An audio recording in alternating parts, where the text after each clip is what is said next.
So let's start off.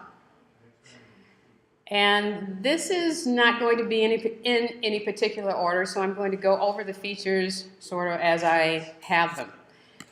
And let's pull up, and actually I have to escape out of this in order to pull this up. Okay. All right. So let me do this. Let me show you what I want to cover because it doesn't seem to want to show both of them at the same time. I'm going to go over raise to wake, settings, controls, remove native apps, and control center. So I'll repeat these as I'm going through. But let me escape from that and let's go back to QuickTime. Now, the one thing I want to say about QuickTime when you are making movie recordings or screen recordings, QuickTime will really want to work the processor on your computer. So I would advise you to have a computer that has as much memory as possible and as much hard drive space as free as you can get it, because it wants to be very intense. All right, so the first thing I want to show you is the new feature called Raise to Wake. And right now, my computer screen, it will go dark because I have it set on sleep mode. And when I raise it up, it wakes up. Now, that's a quick feature to keep you from having to press the home button and then possibly enter your passcode. We all have our phones protected with a passcode, don't we? All right, so when you pick up your phone, it wakes up, and if you have notifications set to show on your lock screen, it will show you notifications and anything else you might have set on your lock screen. I used to have that set, notifications to show up as I raised my phone, but then I thought, that means anyone who picks up my phone can see some of my notifications. What if I don't want them to see my notifications? So I just took that feature off my screen, just for the sake of being private. But it's a nice, handy feature, and so that's one of the first things. The Raise to Wake feature is only compatible with these model phones: iPhone SE, iPhone 6, iPhone 6 Plus, iPhone 7, and 7 Plus. Anything lower than that, Raise to Wake will not be available to you. Sorry. So you asked. So to turn on Raise to Wake, go to your settings icon. I'm not going to go to mine. I'm going to have you go to yours if you want to see where this feature is. Go to your settings icon, select Display and Brightness. Once you do that, you should see the Raise to Wake command. Okay? So now, when you put your phone to sleep and raise it up, it will wake up. All right? Okay, so you don't see it on yours? What? Are you on iOS 10? Yes. Okay. And Lou, you're on iOS 10. You're on 6S? Do you have the appropriate phone? Okay, there you go. SE, 6S, 6S Plus, 7, and 7 Plus only. How far is the closest iPhone store? It's about a 15-minute drive to 12 Oaks. All right. Okay.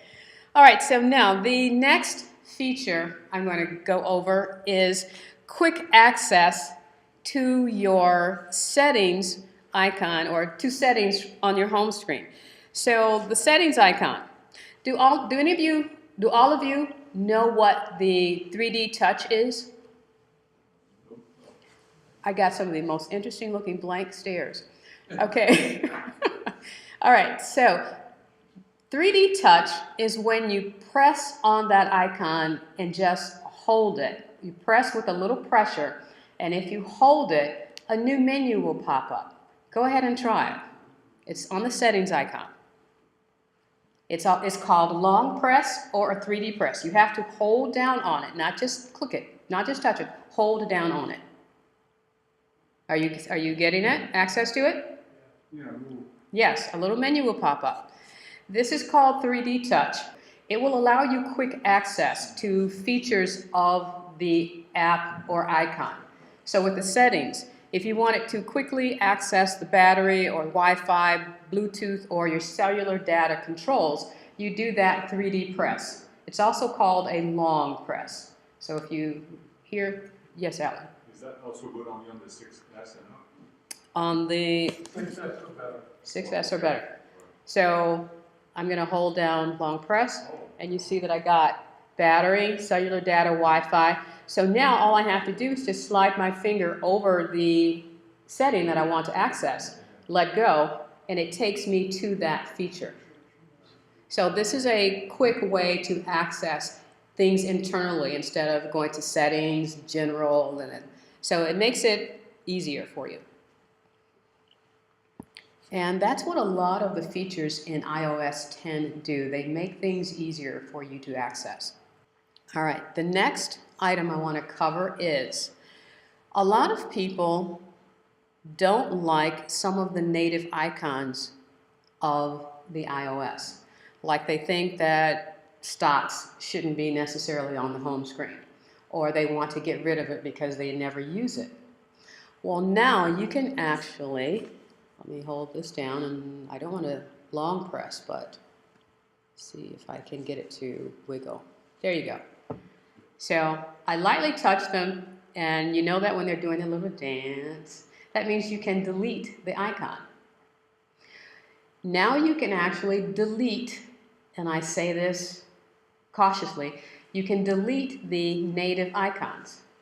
What will happen is that the native icon will be removed from your home screen, but the actual application will not be removed from your phone.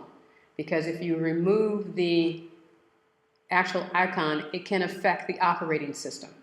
So the user data and all of the internal information that it needs is still there, but the icon is no longer there for you to access those features. You can re-download it from the App Store, but if you don't need to see it, you can now, or don't want to see it, you can now get rid of it.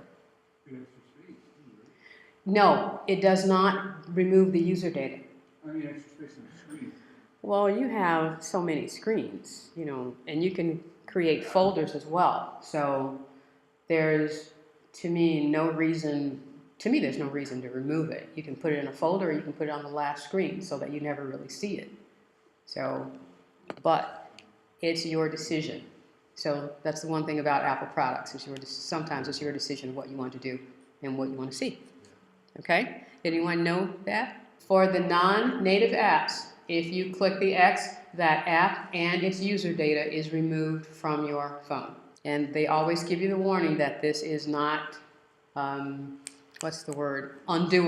So once you delete it, it's gone. Does anyone here use folders on their iPhone? How do you make a folder? All right, I'm going to quickly do this. If you look on the screen, go here. Do you see here where it says Adobe Apps? This one, I can't, I'll click on it. All right, there, that's a folder. I have all of my Adobe apps here in the folder. In order to create a folder, I just take one app and click on it so it wiggles, and I can drop it on top of another app, and then it will make a folder. And then when I let go, I can rename the folder whatever I want, and now those two items are tucked inside that folder. So that's how you create a folder, and it helps with, put that back, it just helps with clutter. So that's why I create folders. All right. Okay, now let's move on and take a look at the control center. The control center has been revamped a little bit to give you a little more space. So now instead of having one pane, you have two. If you slide over, you have one that's dedicated to your, quick settings and AirPlay, your home, your media, and if you go over to the second screen where the media is and click down on the arrow pointing down, If I'm at home, that would say like your Apple TV or your whatever the computers that you are connected to. So it's supposedly uncluttered by giving you two panes to have information. I'm sorry, Jack? Yes. Flick up from the bottom of your phone. Just slide your finger up from the bottom. He wanted to know how did I get the control screen. Slide up from the bottom. Just like to get the notification center, you slide down from the top. All right, now, while we're inside the control center, I want to take a look at the flashlight icon. If you hold down and do a long press on the flashlight icon, you now have 3 different intensities that you can set your flashlight at. So now it is no longer blinding right off the bat. You can have a bright setting, a medium setting, and a low setting. Something else that you can add using the 3D touch, that long press, is you can add what's called a widget. Now, all of you have apps on your iPhone just like I do, and like you see on my screen. If you swipe to your right, you will get the widget screen. Go ahead and swipe to your right. On my widget screen, I have a widget for activity, calendar, weather, maps, stocks, and a couple of other things. All right, quickly, what do you have on your widget screen? Besides nothing. No one? Batteries? News. Okay. Okay. All right, the reason I asked, all right, so flip back to your main screen. The notion of a widget is for you to easily access apps that you use a lot. So let's say I have 4 screens on my computer, on my iPhone, and these different screens have folders. So there may be one app in here, and they have folders because I like to categorize by type and so forth, and then I put them in alphabetical order most of the time. So I can have, things in different locations. So say, for example, I click on my utilities folder, and I have my AT&T DTE Insight, and I have Wemo. All right, so with this being on the 3rd home screen, I don't want to have to turn on my phone, flick all the way to the 3rd screen, or even if it was the 7th screen. I want to be able to just flick to the widget screen and select this app. If I do a long press on this app, it gives me the option of to share it, which is not what I wanted to do. Hold on, let me find another one. Let's see if this one will work. Hey. Hold on. Okay. Well, that just did not work out the way I had planned. Let's see if that will do. That's not what I want. Okay, I have to find another app that will do what I want it to do. How about you? Okay, thank you. All right, on the 4th screen I'm going to cut that out of the video. You'll never see this again. All right, so let's say I want tips to be on my widget screen. If I do a long press or 3D press on the tips icon, up in the upper right-hand corner, it'll say Add Widget. That means it will now add a widget for this app on my widget screen. So instead of having to go 4 screens deep, I can now just click on the widget. So let me go ahead and do that. You click on the tips. I did a long press, a 3D press, on the tips application, and it will bring up a little screen asking you, do you want to add the widget? So I clicked on Add Widget. Now there's a little check mark in the upper right-hand corner. So let's go out of this and let's go all the way back to my widget screen. And now down at the bottom is my tips widget. So adding a widget from any application is just a quick way to get from point A to point B. Your notification will be on your screen, and there will be a little small X in the upper right corner. Do you see that on your screen? Now, sometimes when you're working with your phone and you have a lot of notifications, you may have notifications 15 layers deep. If you want to remove them all at one time, do a long press on that X in the upper right corner. Go ahead.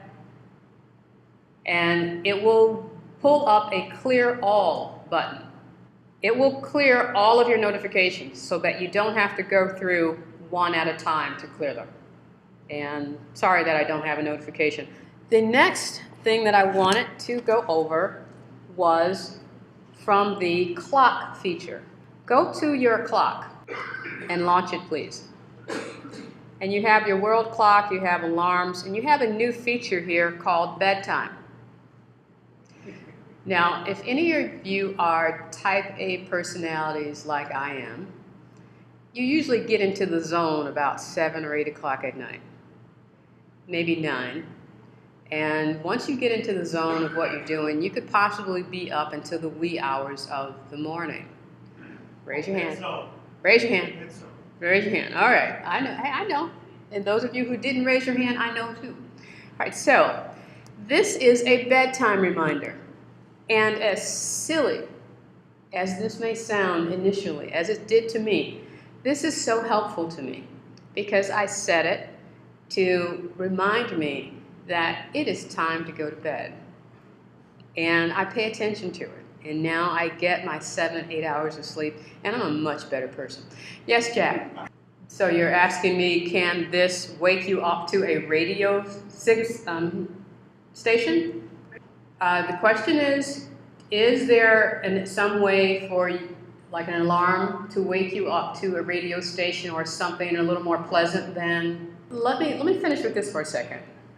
Because with this, you can set the time of when you want to go to sleep. You just move the item here, the little moon, to whatever time you want to go to bed. And you can move the bell here to when you want to wake up. Also, if I select options in the upper left corner, it will ask me what days of the week do you want to set this alarm, and when do I want this bedtime reminder. So I have it set at 45 minutes before I want to go to bed. And the wake up sound is a lot more pleasant than any of the other alarms on the iPhone. And not only are they pleasant, you can actually set the volume. So I find it to be a far easier way to wake up. And most of the time, I usually wake up before the alarm goes off anyway.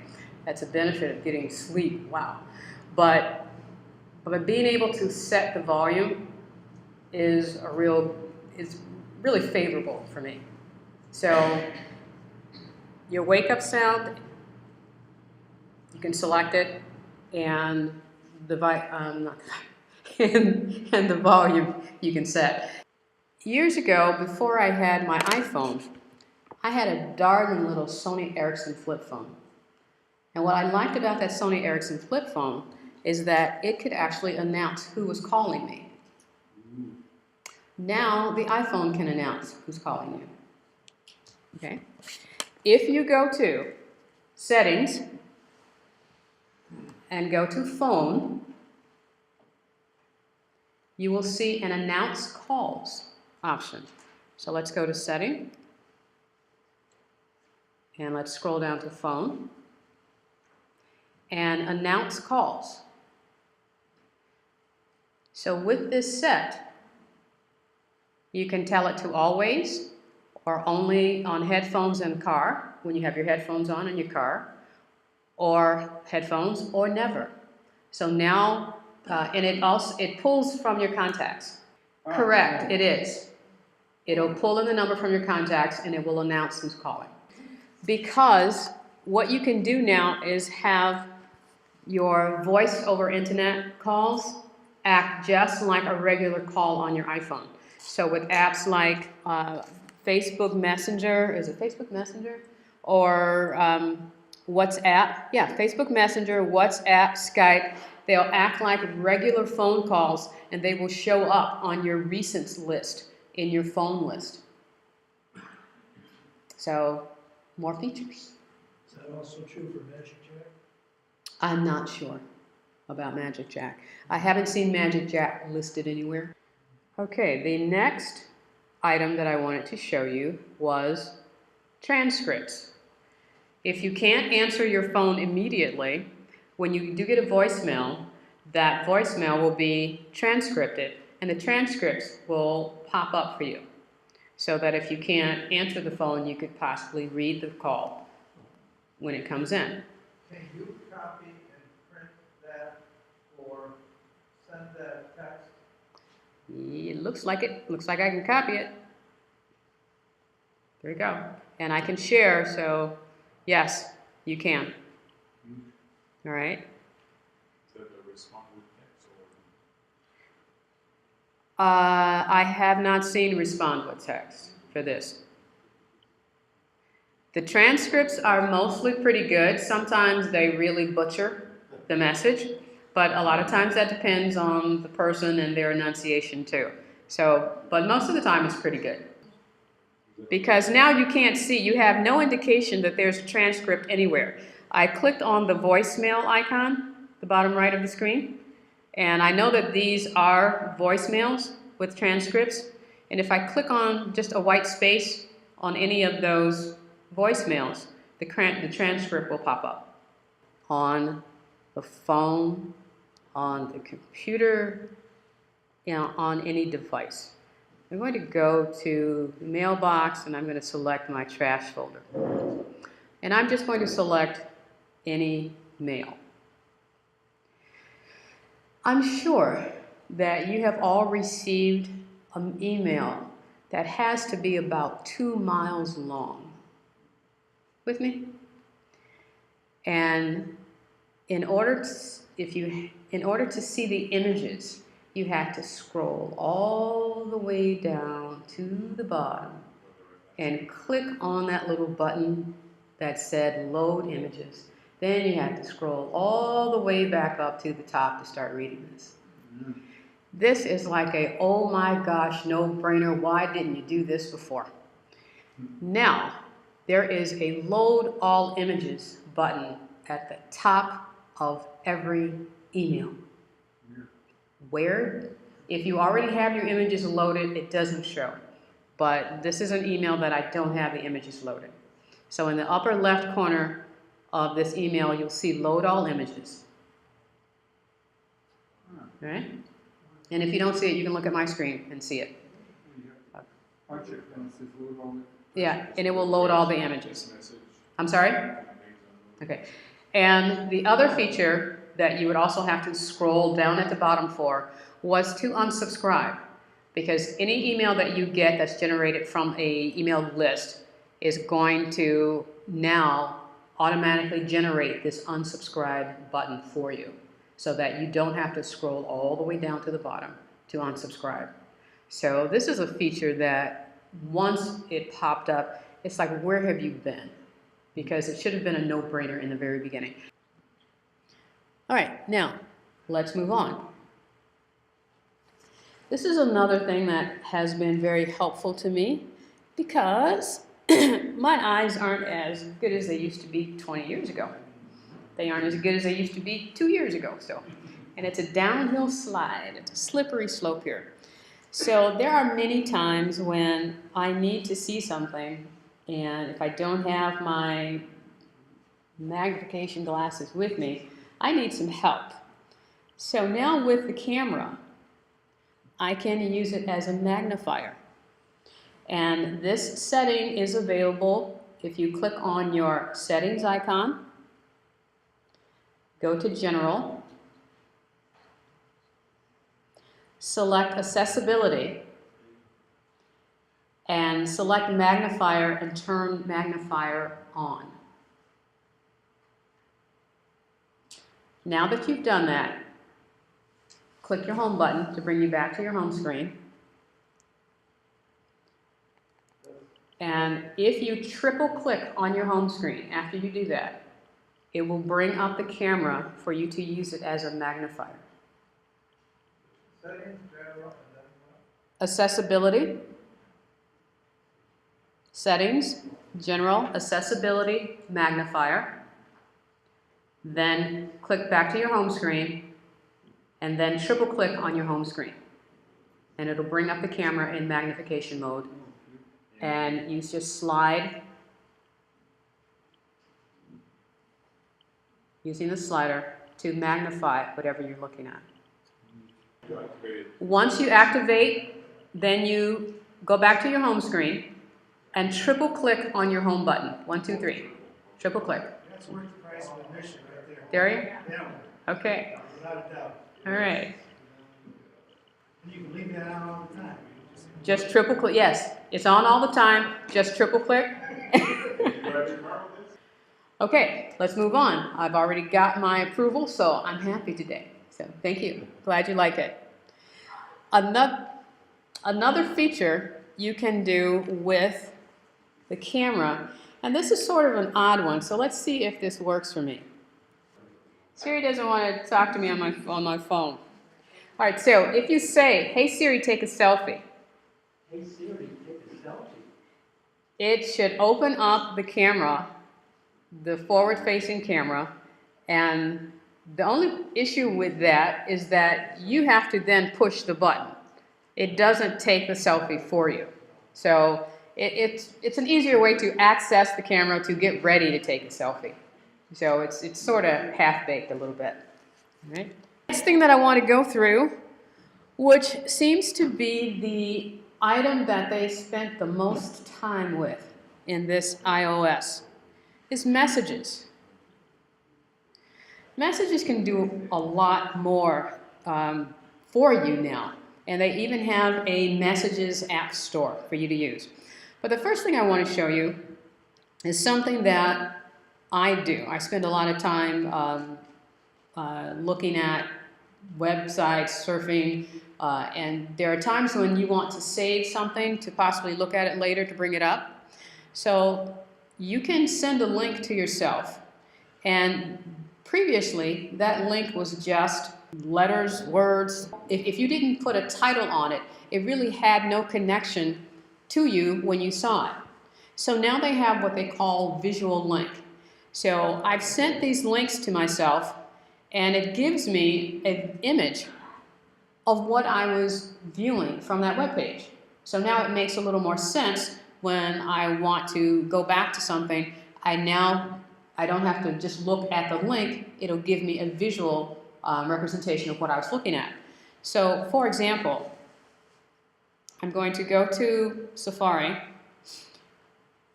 and I'm going to share this web page. So I click on the share button, and all of you people pop up. Wow.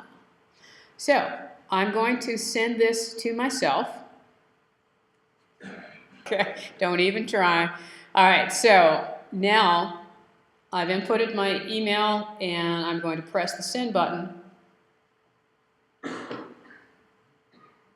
And if I go back to messages, it tells me I have a message available. That email comes to me with a title and an image to represent what I was looking at. Yes, if I click on that link, it opens up that web page. Yeah. So a lot of times when I'm surfing, I will send myself these links because I want to be able to go back to this information at another time. Yes, Lou? If you look up at the very top where it says hgtv.com, if you look over at the left-hand side, you see those little lines? Squint. You see those little lines in the upper left-hand corner? Tiny little lines, just below messages. If I click on that, it takes away all of the clutter, and it only gives me the words and the pertinent images that are attached to this article. So that's a reader view. That's what reader view means. So and you can even change the size of the text. If I click over here on the right-hand side, I can change the size of the text. I can change the color of the background. I can even change the font. So that's what reader view is. All right. There's a little arrow pointing toward the right. I'm going to click on that, and it brings up 3 icons. The first icon is a camera icon.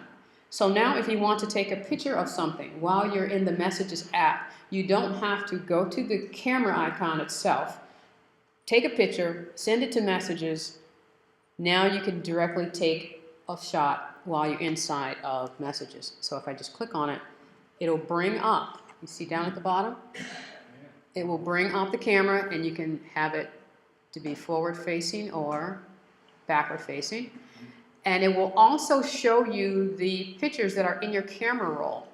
So if you want to add one of those, you can. So camera and photo library. So that's automatically now integrated into Messages. You can send a message. I'm clicking on the 2 fingers in the heart, and I can actually, if you look on the right, you can see the different, icons. Here I can scribble, digital touch, I can sketch, I can tap, I can fireball, kiss, heartbeat. I can send all of these types of messages. So if I scribble, I can then send that scribble. What if I don't, whoops, what if I don't want to send that? If I want to send, okay, get back out of that. If I just touch, no, come on. You can choose those colors in the dots, right? You can choose the colors, but I want to send, I know that. Okay. Those are the instructions to tell you what you want to do. So with 2 fingers, there you go. With 2 fingers, I can send a heart. A heartbeat. A heartbeat. What did you do to send it? Jess? Yeah, broken heart. Put the icon in. Hold on. Okay. It automatically sends it. It's delivered. If I want to go back to instructions, I want to fireball with 1 finger, heartbeat, to kiss, tap with 2 fingers. Okay, so let's tap with 2 fingers. There's my kiss. And it automatically sends it. Yes. I can send a video if I want. If I click on the colors, I can change the colors of whatever I draw here. Okay, my scribble. And, oops, go back. So if I wanted a bigger area to scribble, then I can send with the up arrow. Okay? All right. So there's a lot of, there's still more fun to be had. The keep button too on the right. Yes, because these short messages, they will delete after a certain amount of time. Because if not, you'd be cluttering up everything. If not, you'll be cluttering up everything. All right, so let me move on, and well, where's the next one that I want to see? I'm going to get to that, but there's something I wanted to see first. Okay, the third one is the App Store, which, since I've clicked on it, the App Store for Messages allows you to send stickers. I just clicked on, let's go back here, these 2 little dots, 4 little dots in the lower left corner. If I click on them, they bring up apps that have now been integrated into the Messages. So I have Activity, Shazam. For example, if I wanted to listen to a song and have Shazam listen to it so that I could find out what it is and then send it to myself or to someone, I just touch the Shazam app. It's listening. It won't pick up anything because even if I try to sing it, it'll tell me it can't find it. So, you know. And I'm not a bad singer, but it just won't do that. So that's one app that's integrated into it. Dropbox is also integrated into it. So if I click on Dropbox, it'll go open up my Dropbox app so that I can select a file to then send to someone through Messages. One that I use a lot is ScanBot. So I can scan something and then send it. So you have all of these different widgets that automatically integrate with messages. You can also go to the store, and the store will show you items that are featured. You can buy stickers. Yes, it got a huge upgrade. Stickers that you can buy, different categories that you can find stickers in, and it also has apps that you can automatically download that are integrated into iMessage. So messages to me got the biggest boost here. So let me click off that, and the one that I wanted to send you or show you, it's not this one. I got that part.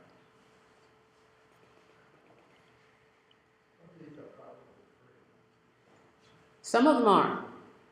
You can also, I'm going to click on inside the messages field, and if I rotate my phone, it automatically gives you a larger screen so that you can type in a handwritten message. Good stylus for that. Yes, Works fine with your finger. that too. So I can send this. What are all the little things going vertically, different styles? Different styles, and they also have different words that are already there, like hello, thank you, happy birthday, I'm sorry, awesome. Can you choose fonts? Can you what? Choose fonts? I don't think so. It's handwritten. So yeah, it's here for handwritten. So I'm going to choose done, and so now I can send it if I want, or I can X out of it if I don't want to send it. Click inside the iMessage field and rotate your phone, and you'll see them on your phone as well. Just rotate your phone to landscape. And even if you wanted to go back to entering type, you just click back on the typewriter and it brings you back. Here, come back here. Okay? And I'm going to go ahead and send that. Send that. Yeah, you can X out of that. Okay, so the other one that I wanted to show, I'm going to put a heart here. And once I entered a heart, you notice that the emojis, and they have 100 new emojis, and this is so cool. The emojis have become, where are you? Very specific. So let's say I have this lady. I've pressed on the lady. It brings me the lady, and it brings me all different ethnicities. Yeah, close enough. Of this emoji. So I can pick and choose whichever one I want.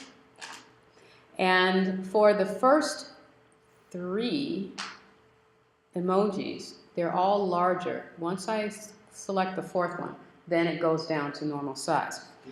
It scales down. But what I wanted to show you is this. So I have this heart here, and you see the arrow going up. If I hold that arrow instead of just pressing it, it gives me different effects that I can now send my message with. And if I, for example, select slam, it's giving me an animated indication of what it's going to do. I can also send it with invisible ink so that only the person who presses the message will see it. Yeah, it's cool. So this is the bubble effect. I can also send with a screen effect. And the screen effect has several different confetti, blow up the heart, Laser. yes, fireworks, shooting star, and more fireworks. But like I said, messages got the biggest bang out of this. So I sent this. So whomever opened up this message got the message along with the fireworks. Now there's also a couple other things here with messages, and it's called tap back.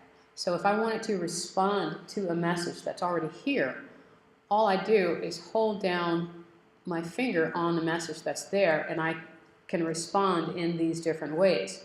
So I can put a, good job finger, yeah, thumbs up. Yeah, let's see if I can do the same with him. I can respond with haha. When you get a calendar event, even if you also get an event through messages, at the very top of the event, it will say one event found this Saturday, and it will try to add this to your calendar. It's like an easier way of adding events so that you don't have to. So you can just press the add button, the little blue add button, and it will try to add this event for you. Apple Maps also got an update. Joe's, let's go here. So now the information that you get with Maps is a little more in depth, because now if I slide up to see the Trader Joe's, it's called a digital card now. It'll have photos, and it will also have reviews attached to like Yelp, or you would actually, if you were wanted to make reservations somewhere, it has an open table link connected to it as well. So it gives you a little more robust features inside of Maps. Okay. And this last feature that I'm going to show you is related to iPad, and it's iPad only. So let me unplug this. Okay, cool. Got it. All right, so let's go to Safari. One of the things that you can do now on your iPad, if you're in Safari, you can actually have a split screen view. So if I go up to the upper right-hand corner and tap on the double icon, it'll ask me, do you want to open up split view? So now I have... It's only on the iPad, not on iPhone? Correct. Only on iPad. Yeah, and only the newer ones. So now I can have two side-by-side web pages open.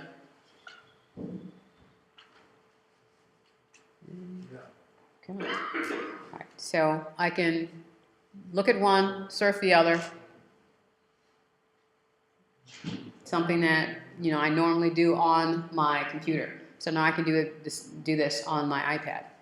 All right? Helpful to some, helpful to me. The next feature that's iPad only is I work a lot with an extended keyboard on my iPad. And some of the things that I can do on my computer I couldn't do on my iPad. And now I can. So if I want to switch between open applications, I can press Command Tab, and it'll show me the apps that are open on my iPad, just pressing on my keyboard.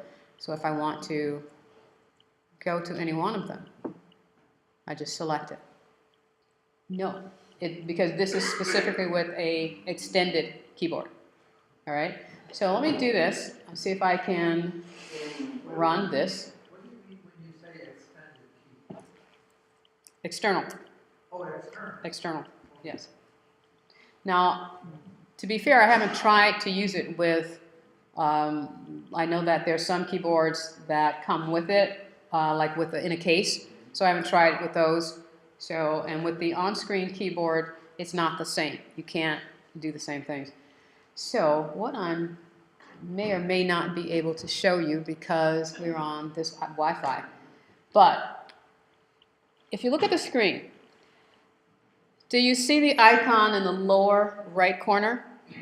This icon allows you to, and I can't get, this video won't play, possibly because of where we are, but I can downsize the video. So now the video is on the lower right-hand side. See it? So if I want, I can go out of that ESPN. I can go surf. Well, but I can still watch that video while I'm doing something else. It's like a picture-in-picture. So it's picture-in-picture, the shortcuts on the external keyboard, and being able to view multiple web pages at one time. So again, these are only available on an iPad. No, I wasn't trying to do that. I was trying to do for notifications. Okay. Yeah, for this one I haven't done that yet. Well, this still works. Yeah, this still works. This is what Mike was talking about. Let me go to, yeah, it's actually down at the bottom. So if I want to consolidate the split view back into one, I'll click on the icon in the lower right corner, and it'll ask, do I want to merge all tabs? And I do. So now it's back to one. Did you learn anything? Found anything Yes. useful? Very. Yeah.